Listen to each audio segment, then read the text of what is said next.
Zeeland heeft heel veel nieuwe loodsen nodig om de scheepvaart ook de komende decennia veilig te houden.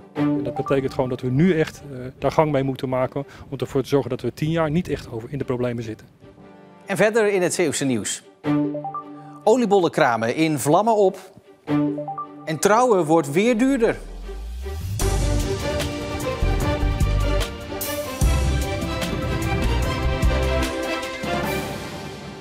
Goedenavond. Ze zijn onmisbaar om grote schepen door onze wateren te begeleiden. De 165 Zeeuwse loodsen. Maar de komende jaren gaat bijna de helft ervan met pensioen. En opvolgers staan voorlopig nog niet in de rij. Het loodswezen Scheldemonde kan op dit moment een beroep doen op 165 loodsen. Maar de komende 10 jaar stoppen daar 75 van. Zij hebben dan de pensioenleeftijd van 60 jaar bereikt. We zijn ook heel specifiek bezig zeevaartscholen te benaderen en te hopen ook dat jongeren kiezen voor een carrière in het maritieme. Loods word je niet zomaar. Je moet een 4-jarige opleiding op hbo-niveau hebben gevolgd, 2 jaar hebben gevaren en pas daarna kun je eventueel de loodsopleiding van tenminste 14 maanden volgen. Landelijk maken steeds minder jongeren de 4-jarige maritieme opleiding af. Dat geldt ook voor Zeeland. De afgelopen jaren liep dat met meer dan de helft terug. We hopen in ieder geval dat men kiest voor een opleiding waar je bijna met baangarantie altijd kunt gaan werken. En zeker ook voor het vervolgtraject. Want als je na iets aantal jaren hebt gevaren en je hebt je stuurmanspapieren, dan kun je bij het loodswezen komen solliciteren. En dan denk ik nog een van de mooiste varende banen daarna nog de rest van je leven gaan doen.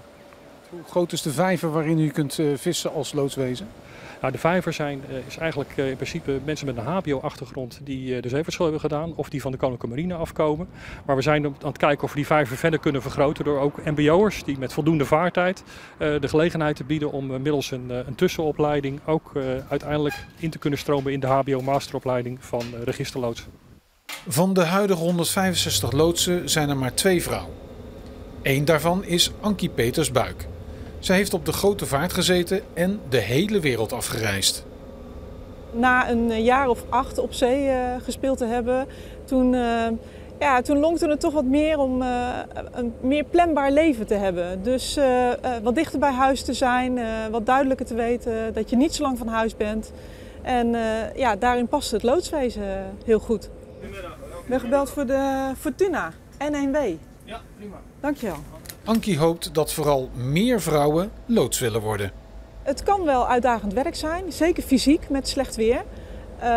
Tegelijkertijd denk ik dan altijd, ik doe het ook. Dus ik denk niet dat het onhaalbaar is. En het feit dat ze vrouw is geen belemmering. Je komt sowieso alleen aan boord van een schip. Dus die kapitein die heeft niet echt iets te kiezen als je aan boord stapt. Maar ook ziet die kapitein aan mij wel en ik aan een kapitein dat we ook wel weten waar we mee bezig zijn. En dat zorgt dat de kapitein vertrouwen in je heeft voor dat laatste stukje of de aanvang van zijn reis. Heb je ooit spijt gehad dat je de stap hebt gemaakt van de grote vaart waar je in zat naar loodswezen? Nee, absoluut niet. Nee. Hoe groot zijn de zorgen voor u gezien de uitstroom die eraan zit te komen? Op dit moment nog niet van die aard dat we ons echt hele grote zorgen maken. Maar we kijken zeker naar de toekomst. En dat betekent gewoon dat we nu echt daar gang mee moeten maken om ervoor te zorgen dat we 10 jaar niet echt in de problemen zitten. De initiatiefnemers van een groot oorlogsherdenkingscentrum in Capelle moeten terug naar de tekentafel. De gemeente vindt de plannen veel te groot en daarmee concurreren met de andere oorlogsmusea in de provincie. De stichting Vitality wil een nieuwe memorial bij de Franse begraafplaats met een museum over de Tweede Wereldoorlog. De provincie heeft 2,8 miljoen euro beschikbaar gesteld voor het restaureren van 13 Zeeuwse rijksmonumenten. Waaronder in Kloetingen het Hesorgel en in Elleboutsdijk boerderij Zorgwijk. Je ziet dat je zuinig moet zijn op de rijke historie. Een kerk, een molen, een prachtige boerderij in het landschap. En dat moet je onderhouden. Dus met andere woorden, dat verleden wil je ook overdragen aan de nieuwe generatie. Volgens de provincie is het opknappen ook nog eens goed voor de lokale economie. Verwrongen staal, zwart geblakerde kermisattracties en tot de grond toe afgebrande kramen. Dat is het enige wat er nog over is na een felle loodsbrand afgelopen nacht op een industrieterrein bij Tholen. Alles wat binnen stond is in rook opgegaan en daarmee ook het levenswerk van een kermisfamilie. Er is vandaag niets meer te herkennen. Oliebollenkramen, kermisattracties en kerstkraampjes, het is allemaal afgebrand. Vandaag werden de smeulende resten nageblust door de brandweer. Die werd vannacht rond 12:30 opgeroepen. Wat trof u aan? En mijn pand helemaal in de brand. Van links naar rechts, want ik kwam vanaf de tolen aanrijden. Het is allemaal staal, warm en dat zakt in elkaar. Dus het was niet meer te redden. 60 brandweermannen uit heel de omgeving moesten helpen om de brand te blussen. Zij konden voorkomen dat een naastgelegen gebouw in vlammen opging. De brand is een drama voor de eigenaren en hun familie. De kramen zouden de komende weken weer onderweg zijn naar verschillende markten. Ik heb een familielid gesproken en die was te emotioneel om voor de microfoon te reageren. Wat wel duidelijk is, wat binnen stond was hun levenswerk. Met speciaal gemaakte kramen en attracties. Bijvoorbeeld een oude historische draaimolen stond hier binnen. Ook deze is in vlammen opgegaan. Over de oorzaak van de brand is nog niets bekend.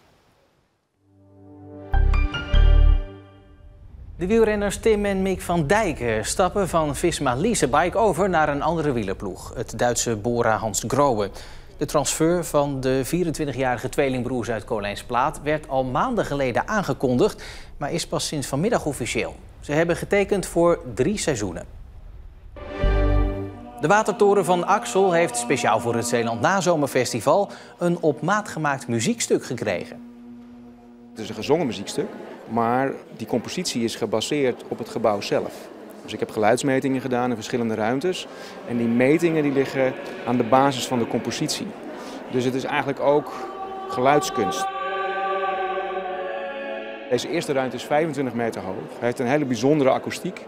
En ook de andere 2 ruimtes waar ik geluidsmetingen heb gedaan en waar dus het project gezongen wordt, die hebben zo'n bijzondere akoestiek dat het prachtig is om daar te zingen. Het kan ook alleen maar hier gezongen worden, want het is hiervoor gemaakt.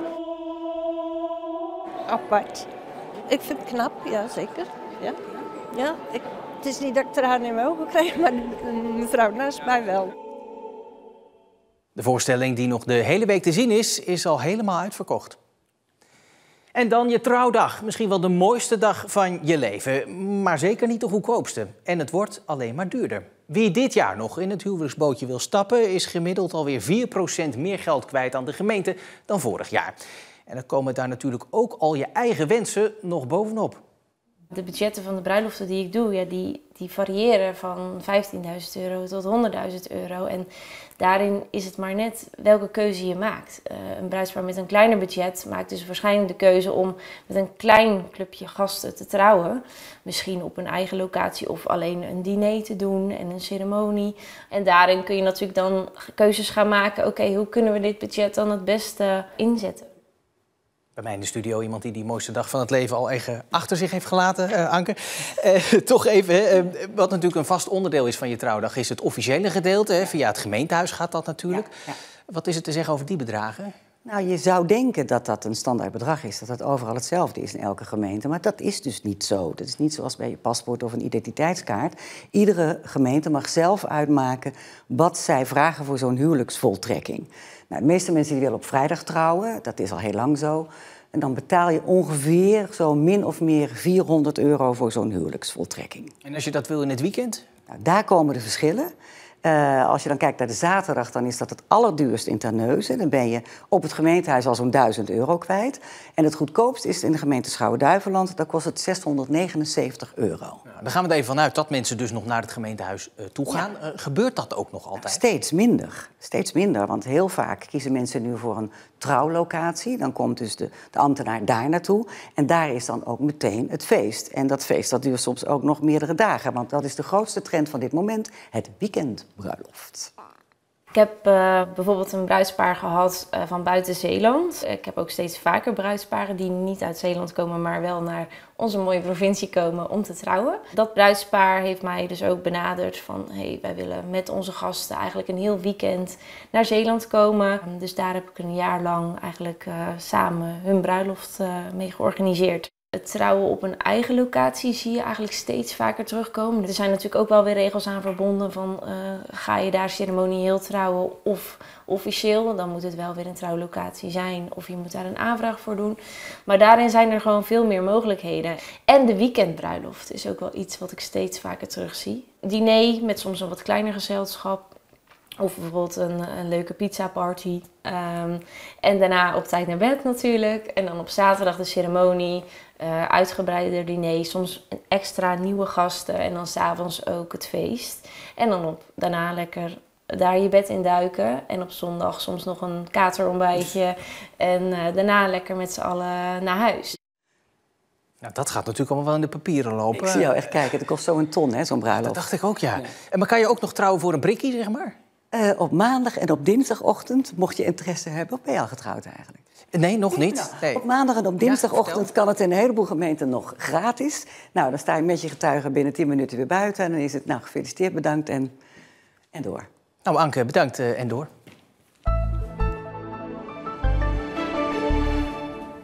We begonnen de dag nog een beetje weifelend, zou je kunnen zeggen. Uiteindelijk brak steeds vaker de zon door en werd het een graad of 20. En vandaag blijkt eigenlijk slechts een opmaat naar een paar zomerse dagen met veel zon en alleen wat sluierbewolking hier en daar. Morgen wordt het al 25 graden en woensdag zelfs een graad of 28.